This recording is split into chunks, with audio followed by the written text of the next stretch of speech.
Hello doctor Dipankar. তো আজকে একটা খুব ইম্পর্টেন্ট জিনিস আমি শেয়ার করব। হ্যাঁ, আমার কাছে একটা কিউট একটা বেবি আছে। তো 8 মান্থস জাস্ট কমপ্লিট হলো, ঠিক তো? তো এখনও নাকি ক্রাউলিং এখনও দিচ্ছে না।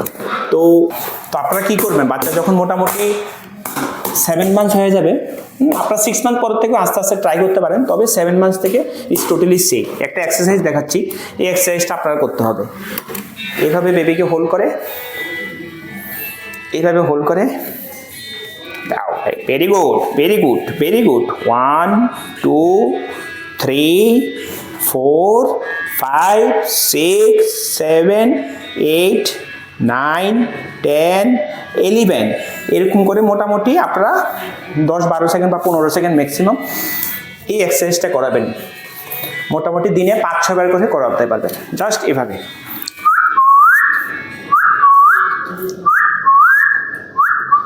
তো এটা করলে কি হবে, ওর শোল্ডারের মাসেল, ও আর্ম ফোরামের মাসেল, ব্যাক মাসেল, পায়ের মাসেল, এগুলি আস্তে আস্তে ডেভেলপ হবে, এগুলি স্ট্রেংথ হবে। তো আস্তে আস্তে বাচ্চা ক্রিপিং, ক্রাউলিং, ইভেন আস্তে আস্তে বাচ্চা দাঁড়াতে শিখবে, হ্যাঁ, তারপর হাঁটতে শিখবে। তো এই ডেভেলপমেন্টগুলি তাড়াতাড়ি হয়। তা আমি সমস্ত প্যারেন্টসকে বলবো, মোটামুটি আপনার বাচ্চা যখন মোটামুটি 7 মান্থস হয়ে যায়, তখন থেকে এই এক্সারসাইজটা আস্তে আস্তে আপনারা শুরু করবেন। জাস্ট এভাবে hold it like that for about 10 to 15 second. Thank you very much for your kind cooperation. Bye bye bye bye by.